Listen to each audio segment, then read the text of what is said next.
In this video, you'll learn about all the creative and cunning ways that Adolf Hitler was almost assassinated, ranging from a grenade stuck into the pocket of someone modeling uniforms for the Fuhrer, an exploding case of Cointreau, and even a failed attempt on his life from Hitler's very own military officers. It's almost become a stock answer to the question, what would you do with a functioning time machine? Most people will say the same thing: go back and kill Adolf Hitler. And given the sheer scale of abject suffering the Nazi leader subjected people to, it's not hard to see why people would want one of history's greatest monsters taken out. After all, during the Second World War, the entirety of the Allied forces would have jumped at the chance to kill the leader of the Third Reich in hopes that his death would bring about a Nazi surrender. But the Allies certainly weren't the only ones with a grudge against Adolf Hitler, and as a matter of fact, the earliest of the many assassination attempts against him actually began well before World War II had ever started. Before Hitler had even achieved his rise to power, there had already been multiple attempts to stop him from doing so. He didn't just appear out of nowhere one day as Chancellor, but spent many years beforehand working his way up through the ranks of the Nazi Party, with his eyes on the leadership. Then, in 1932, something strange occurred directly after a dinner that Hitler attended. After eating at the Hotel Kaiserhof in Berlin, Hitler and a number of his staffers all reportedly fell ill at the same time. The reason? Poison. While nobody was ever suspected of perpetrating the assassination attempt, nor was anyone arrested, ironically, Hitler seemed to be the least affected by the supposed poisoning, his vegetarian diet likely being what saved him. However, this certainly wouldn't be the only time something like that would happen. In early February of the same year, no less, Hitler was sent a letter from France that had been poisoned. This had come from a German politician and a member of the Bavarian state parliament, Ludwig Assner, whose attempt to take down the soon-to-be Nazi leader had just been thwarted by one of his own acquaintances. Someone familiar with Assner was aware of his poisoning plot and had forewarned Hitler about it, allowing the letter to be intercepted and thus once again sparing the Nazi's life. After Hitler became Germany's chancellor in 1933, he naturally had a great many more resources at his disposal when it came to keeping himself protected. Not that it deterred further plots to remove him from office as early as possible. In 1934, a man named Beppo Römer openly shared his intention to assassinate Hitler as an act of vengeance for the Night of Long Knives. This was a series of extrajudicial executions conducted by the Sturmabteilung, or SA, to murder Hitler's political enemies and critics of his new regime. Römer would never get to carry out his plans to make Hitler face retribution for those killings, as he was reported to and detained by the Gestapo before any attempts could be made on the life of the newly installed dictator. Beppo Römer was then imprisoned at Dachau, one of the first of the Nazis' concentration camps, where Hitler threw a number of those who were politically opposed to his fascist regime, including communists and social democrats. Römer wasn't the only would-be assassin actively calling for Hitler's death shortly after he had assumed power. Dr. Helmut Mylius, who was the head of Germany's right-wing radical middle-class party, managed to get much closer. He was able to get 160 men to infiltrate the ranks of the SS so they could gather information about Hitler's movements. The Gestapo, however, quickly learned of the conspiracy and had those involved arrested. Dr. Mylius, however, was lucky enough to escape, thanks to having some friends in high places amongst the Nazis. From a right-wing doctor infiltrating the SS to a British army officer cooking up the idea to take down Hitler on his own birthday. Lieutenant Colonel Noel Mason McFarlane was the British military's attaché to the embassy in Berlin. It had some severe misgivings about Adolf Hitler, and it's not hard to see why. Between 1934 and 1939, he had started considering that it might be worth contriving some way to have the Nazi leader assassinated. Lieutenant Colonel Mason McFarlane's idea was to station someone armed with a sniper rifle in his drawing room at the British Embassy, which just so happened to have a clear, unobstructed view of the Charlottenburger Chaussee. This also happened to be where Hitler was due to receive the Nazi salute from his armed forces on his birthday, April 20th. However, when the lieutenant colonel proposed this idea to have someone take the shot at Hitler, the British government refused to entertain the idea. At the time, their Foreign Secretary, Lord Halifax, believed that it was possible to still maintain relations with Nazi Germany and that they weren't at a stage where assassinations could be used as a substitute for diplomacy. We can't help but wonder what would have happened if that fateful shot had been taken before the war had broken out. In 1935, yet more people within Germany who opposed Hitler's regime attempted to launch a coup against him that would have seen the then chancellor killed. This time, the Marwitz Group, officials within the German Foreign Office tried rallying a military takeover to remove Hitler from power. They weren't successful, as you can probably imagine. Neither was another resistance group led by one Dr. Paul Joseph Sturmer. Under his leadership, a collection of businessmen, university professors, and even those working within the German government would assist in a number of the assassination attempts against the Führer, including those made by our old friend Beppo Römer. On the 20th of December 1936, yet another attempt to kill Hitler ended in a gruesome fashion for the would-be assassin. Helmut Hirsch had been a member of the Jungenschaft in his youth. Think of them as being a lot like the Boy Scouts. That is, until the Nazis had the Jungenschaft dissolved, fearing it would encourage dissidence among the younger German citizens. The Nazis, of course, would replace this with their own youth movement to indoctrinate German children into their ideology, but being Jewish meant that Hirsch was barred from joining. Given how the Jungenschaft had influenced a young Helmut Hirsch, he later became affiliated with the Black Front. This socialist group had splintered away from the Nazis and opposed them, with intentions to rally the German people to overthrow Hitler and his regime. However, the Black Front was largely comprised of other radical Nazis, rife with anti-Semitism, and it was when joining up with them that Hirsch was sent off on a suicide mission to blow up the Führer. Convinced by leaders of the Black Front that this would be a heroic act, Helmut Hirsch was persuaded to take a bomb concealed in a suitcase into the Nazi headquarters at Nuremberg. What Hirsch wasn't made aware of was that the Black Front never intended for him to survive, as the bomb was constructed in such a way that the blast would kill him, as well as destroy the Nuremberg building. This, however, didn't end up happening since members of the Gestapo caught Hirsch, whether this was due to a tip from members of the Black Front or thanks to a Gestapo double agent working within their ranks is unknown. It's been speculated that the Black Front was merely using this attempted assassination to bring more publicity and support to their movement, using Hirsch as a patsy. Helmut Hirsch was arrested for treason, and despite efforts made by his family and an American ambassador to have him pardoned, since Hirsch held American citizenship, he was executed by the Nazis in 1937.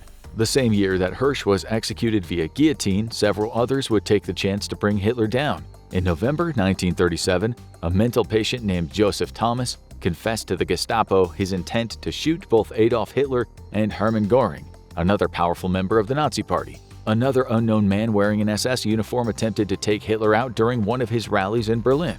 As the dominoes leading into World War II gradually began to topple, yet another plot formed, the Oster Conspiracy. Named after the general major leading the conspiracy, Hans Oster, the plan was devised by a group of high-ranking conservatives at the Wehrmacht, Nazi Germany's armed forces. Their concern was that the actions of Hitler and his regime, particularly the possibility of him declaring war on Czechoslovakia, were driving the country closer to another world war, and they weren't exactly optimistic about their odds. Oster and his co-conspirators believed Germany wasn't ready for an armed conflict on such a scale, so they planned to overthrow and either arrest or assassinate Hitler and reinstate the German monarchy. Although they ultimately abandoned their plans once the war seemed less likely to break out, many who had been involved in the Oster Conspiracy would later become embroiled in arguably the most infamous attempt on Hitler's life, but we'll get to that. Moving away from the overwhelming number of people within Nazi-controlled Germany who were gunning for Hitler, to a theology student from Switzerland who followed the Führer across the country to take a shot at him.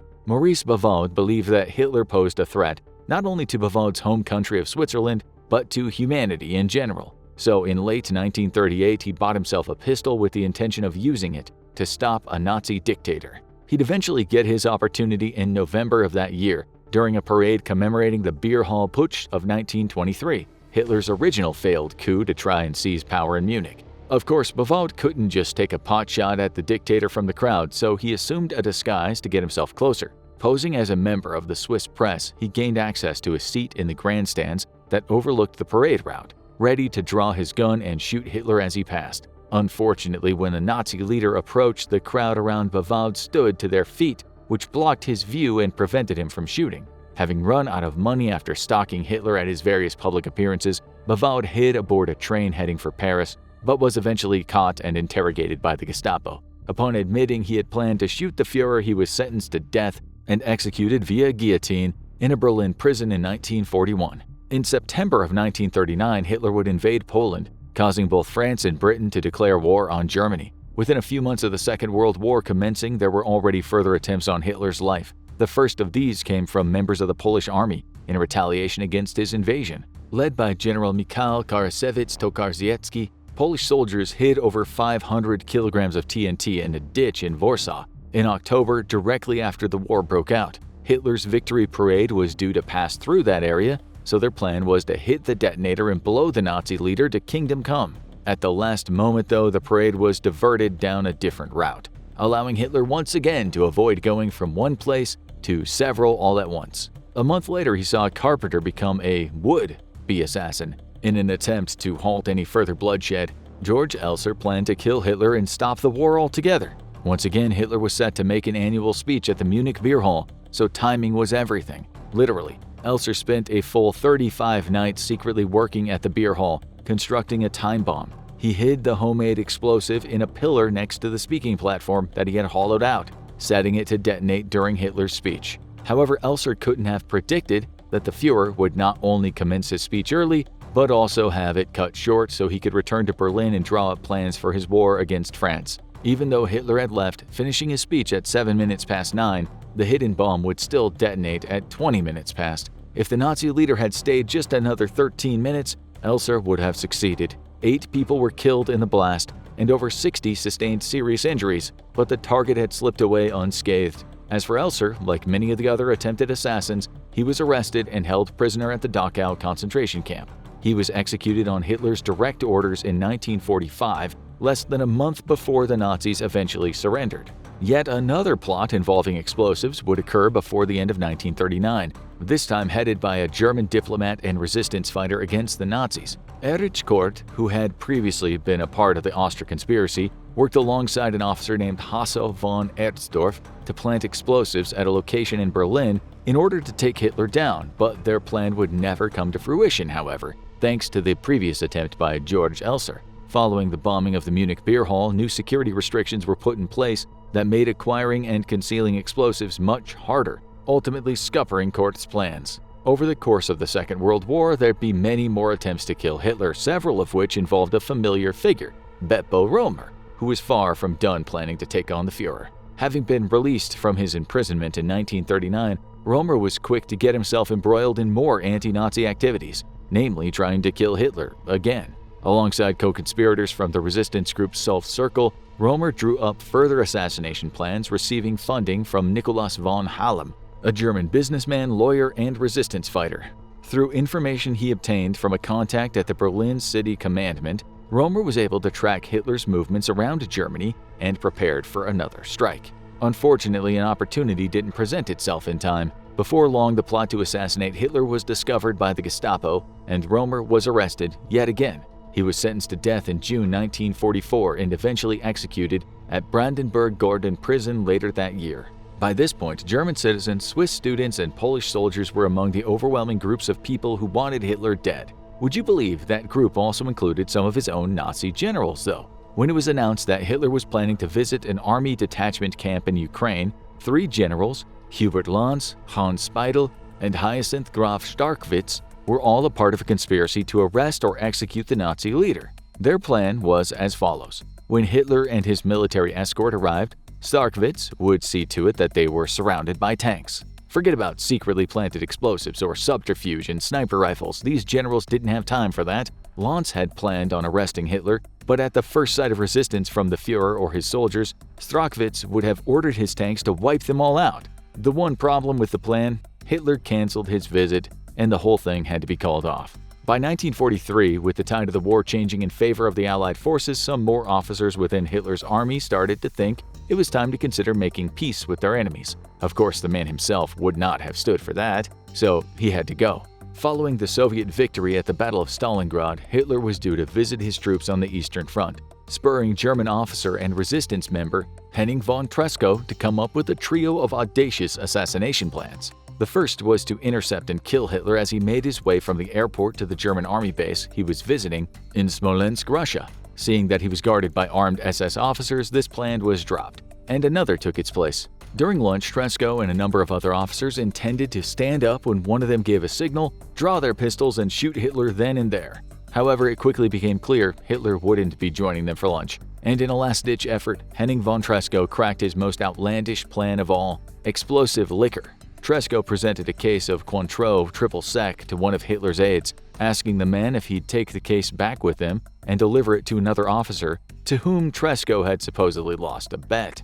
The aide accepted, not realizing he'd just been given a bomb, with a 30-minute timer. The Cointreau bomb was meant to detonate within the cargo hold of Hitler's plane as he made the return flight to Germany, going over Poland. However, given the freezing conditions, the package iced up and failed to detonate. One of Tresco's fellow conspirators was able to recover the bomb before their unsuccessful plot could be discovered, but Tresco and his allies weren't about to give up there. One of Tresco's close friends and co-conspirators, General Major Rudolf Christoph Freiherr von Gersdorf, was the next to plan an attempt on Hitler's life and planned to take even more drastic measures that wouldn't have just resulted in the Nazi leader's demise, but his own. Following Tresco's failed assassination with the case of Cointreau, Gersdorf was ready to sacrifice his own life to take down Hitler, using 2 grenades and a deadly embrace. Hitler was due to attend an exhibition of captured Soviet weaponry in Berlin, and Gersdorf was something of an expert. So he'd been tasked with showing the Führer around. It was the perfect opportunity, so Gersdorf readied a pair of explosive devices with delayed timers